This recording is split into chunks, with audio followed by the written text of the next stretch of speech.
اپنی زندگیوں کو ہمیشہ سلیقہ مند رکھیں، اپنی زبان کو، اپنے لہجے کو، اپنی سوچوں کو، اپنے خیالوں کو، اپنے معاملات کو، اپنے معمولات کو بہت اچھا رکھیں۔ بعض اوقات ہم خام خواہ اپنے آپ کو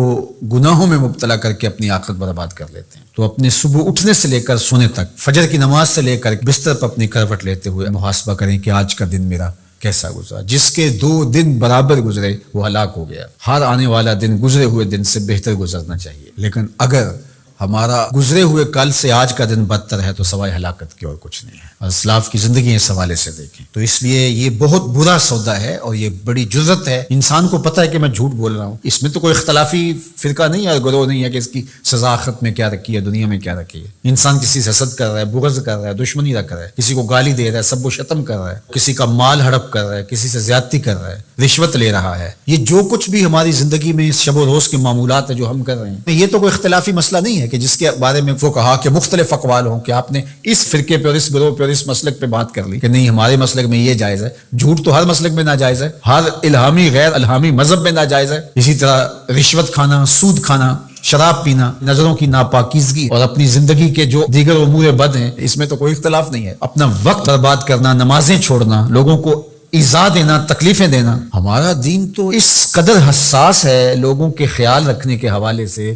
کہ لہسن اور پیاز کھا کر کے مسجد میں آنے سے روکا گیا ہے کہ تمہارے منہ سے نکلتی ہوئی سمیل کو سونگھ کر کے کسی کو تکلیف نہ ہو، کسی کو اذیت نہ پہنچے۔ وہ اس قدر حساس ہے۔ حضرت انس بن مالک آتے تھے تو چونکہ وہ جنہوں نے حضور کو نہیں دیکھا تھا تو وہ ان کا ہاتھ پکڑ کے چوم لیتے تھے کہ آپ نے حضور کو دیکھا، تو وہ اپنے ہاتھ کو خوشبو لگا کے آتے تھے کہ لوگ میرا ہاتھ حضور کی نسبت سے چومتے ہیں، تو ان کو اس کا احساس ہونا چاہیے، یعنی یہاں تک ہمارا دین ہے۔ تو آج میں اور آپ ایک دوسرے کے لیے باعث اذیت جب بن جاتے ہیں، اپنے ہمسائے کے لیے، اپنے دوست کے لیے، اپنے کلاس فیلو کے لیے،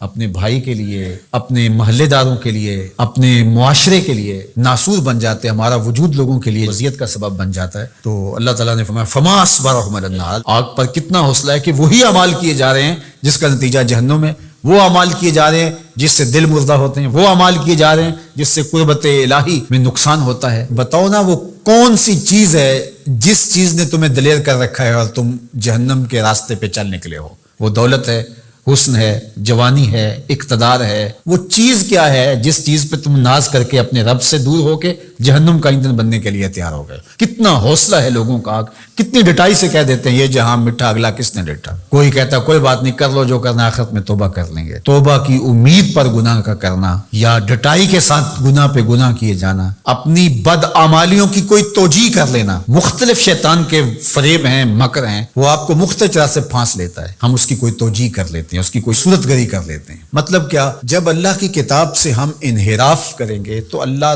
توفیقات خیر سلب کر لے گا۔ یہ جو لعنت کا لفظ آپ نے سنا، تو لعنت کا کیا مطلب ہے؟ لعنت کا مطلب ہے کہ رحمتوں سے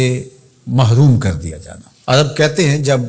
وہ اپنی اولاد سے ناراض ہو جائیں یا کسی سے ناراض ہو جائیں بڑا، تو وہ کہتا ہے کہ میں تمہارے لیے دعا نہیں کروں گا، تم میری دعاؤں سے آج کے بعد محروم ہو گئے ہو۔ بلکہ میں نے پڑھا ہے کہ کچھ اعمال ایسے ہیں جن اعمال کی وجہ سے بندوں کی دعائیں قبول نہیں ہوتی، اور دوسرا اس کو سزا یہ ہوتی ہے کہ جو نیک صالح پاکیزہ لوگ جو دعائیں کر رہے ہیں پوری امت کے لیے، تو وہ امت کا فرد تو ہے، ایک شخص تو ہے امت کا، لیکن اس نیک لوگوں کی دعاؤں سے اس کا حصہ منہا کر دیا جاتا ہے، اس کے حصے میں کچھ نہیں آتا، کیونکہ اللہ نے اس رحمت کے